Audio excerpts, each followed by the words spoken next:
So we just throw it in, and you keep going. You add more of whatever you want.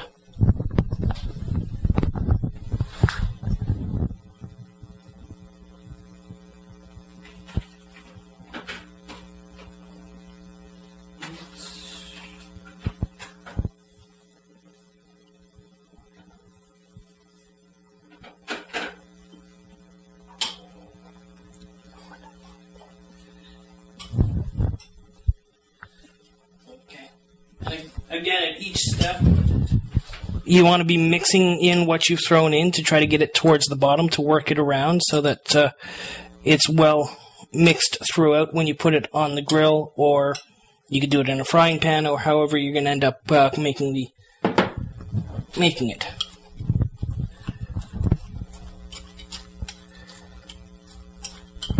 So let me just show you here what one of them looks like after the mix.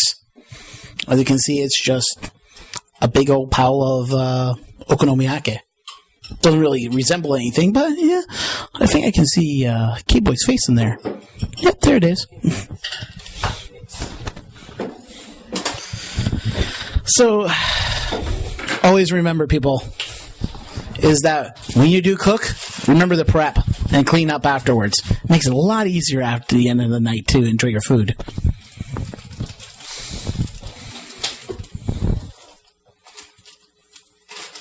Okay. Is that it? Is that it? Oh. A couple more things to add here.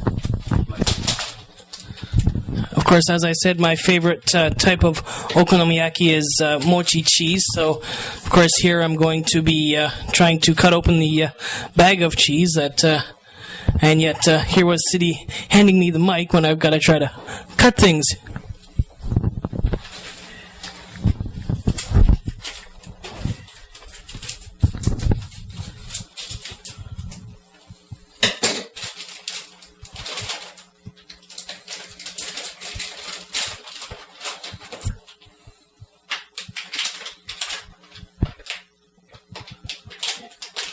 And personally, I also like throwing in bacon to anything that I cook, but I think that's a North American thing that we all like our bacon, right?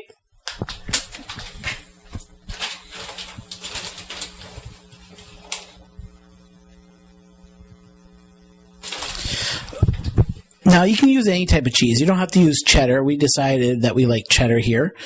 You don't even have to use any cheese, really. It's whatever you want to add to it. Now, you might see some recipes that say it's a Japanese pancake, or that it's this or it's that. Really, you can add whatever the heck you want. And that's the fun about okonomiyaki. Yep. If you find it in restaurants, they'll probably have seafood variations with shrimp or crab. You'll also usually see chicken or beef or pork. So, again, it comes down to, if you're making it yourself, what you want to put in it.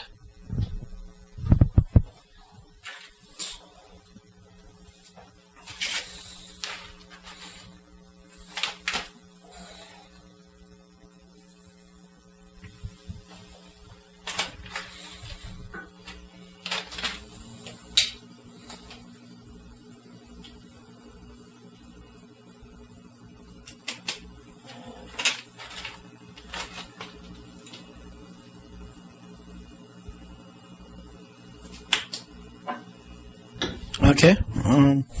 So we can get a look at this, please. Again, right now, this is for us the final mix. I'm not going to be adding in any other ingredients. But as I said before, you want to get a good mix in here. Try to push everything around and down to the bottom and all through, so that when you put it on the grill or pour it into your frying pan, however you're doing it, so you can use a fork to move that stuff around. Well, yeah. You do sometimes need forks to do this. But if you go to a Japanese okonomiyaki restaurant, usually in Japan, I don't think you can find many here in North America, if they're really good and they let you make your own okonomiyaki, at least cook it, you'll get the bowl of ingredients, you'll get a spoon, and you'll have to mix it yourself. No whisks like I've got here, just a spoon and your arm power.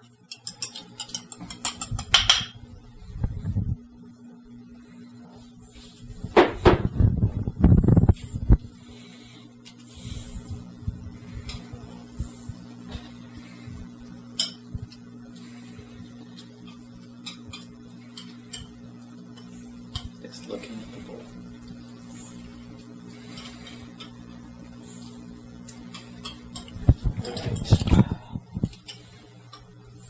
As well mixed. Okay.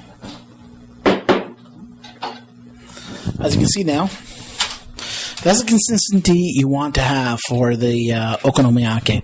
As you can see, the cheese, the bacon, the coleslaw, and the egg and flour and water.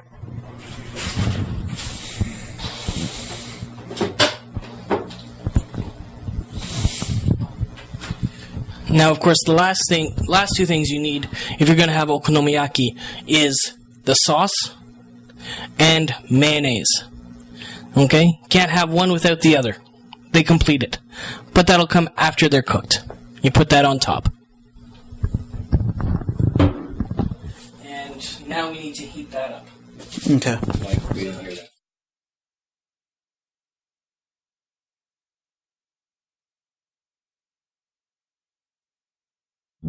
While he's heating the grill, I will start talking about how to prep the instant ramen, so to say. On a package like this, you might be going, why instant ramen? Like I said, it is premium instant ramen. It's not like the stuff that you just can go out and anywhere and buy. It comes in a packet of 5, packet of 5. And what's good about this is that you can easily take it, dump it in water, and it only takes about 4 minutes to do. So let's get started on that. According to the ingredients here in Japanese, it says I need to boil 500 milliliters of water. Now you can use any water. You can use tap water, but today we're going to use Brita water. Why? Because we can. So we're going to use the same measuring cup that we used beforehand.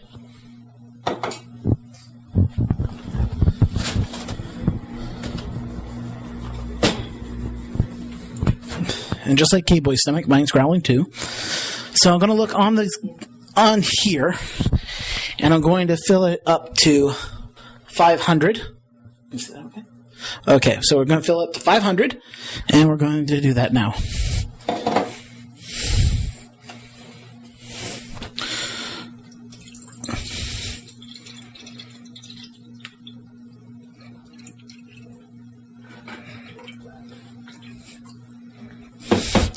And just to let you people know, there is no microwave instructions for this.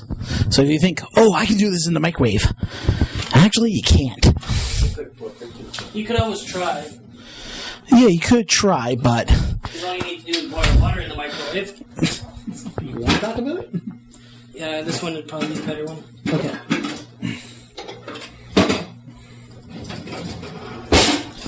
Okay. Now, we're going to be cooking up, I guess... Do we need one or do we need 2?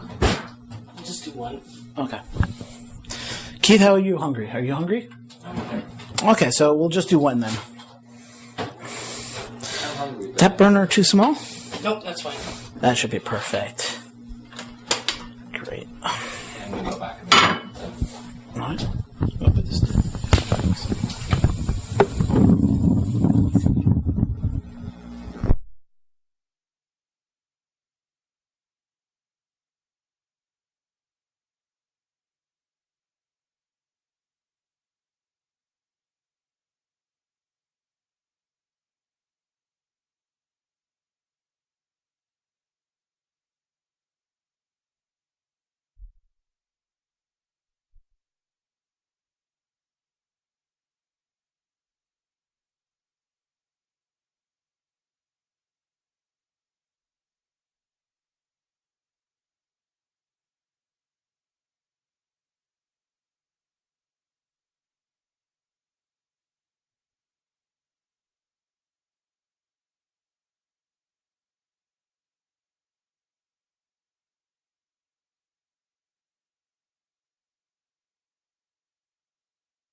While I'm waiting for the water to boil, I'm just going to open up the contents here and show you what packages are in here, because there's 2 seasoning packages in here.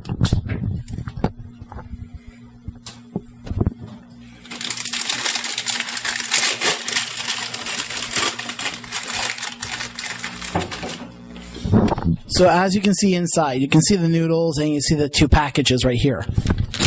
The noodles come already in its own shell, which is kind of handy. Easy to put in the water, easy to cook.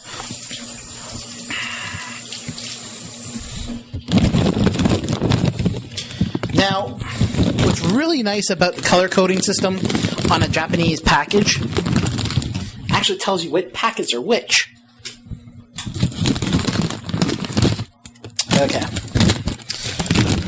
So according to the instructions, once I get the noodles in there and I've separated them, it recommends that I use this package, which is the sauce that makes the ramen,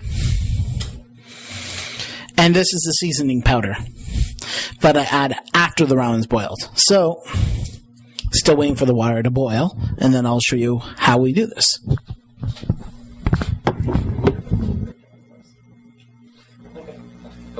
It's kind of crappy, but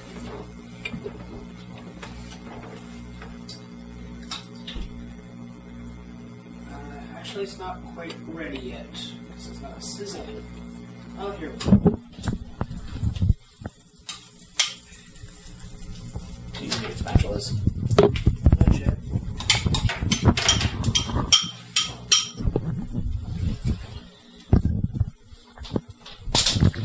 Okay, as you can see right now, is that Gladiator is putting down the first mixture of the okonomiyaki. And what's great about this is that he's using a grill. The purpose of this is to make it easier while you're cooking the stuff. Also, by Japanese standards, they always use a grill in a store or in a place where they would make it. We have a different way of doing it. Some of them have actual iron presses, which you put on top of the okonomiyaki. So what it does, it mixes the cabbage and everything into it as one. But because we do it the non-Japanese, we're adding a little bit of fusion to this idea of a North American way of doing it. That's why we're mixing it this way. As you can see, he's working at it like a master. Got the boiling water here. I'm going to take my cube of noodles, drop it in like so. I'll take the rest of the package. Let's get the rest of the noodles out of there. Waste not, want none. As you can see right now, the noodles, if you want to get a good view, are kind of loose, are kind of tight. So I'm just going to poke it a little and get the noodles to loosen off here. Dude.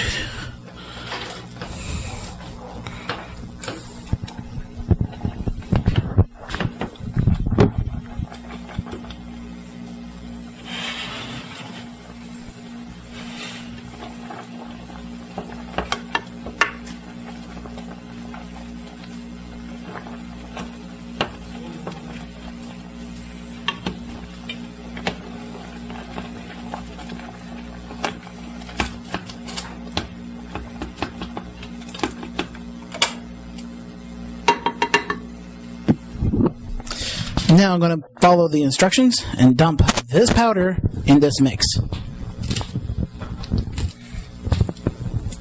Oops. Now if you spill a little, don't worry. Not like it's going to kill it or anything.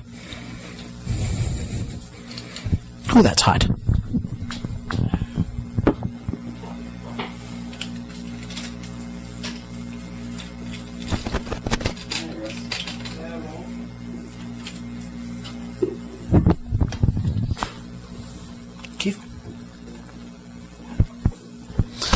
As you can see already, that's the, if you want to bring it in closer to see this, here's the mixture. It's almost like a brown color, and we'll set the timer for about 4 minutes and let that cook.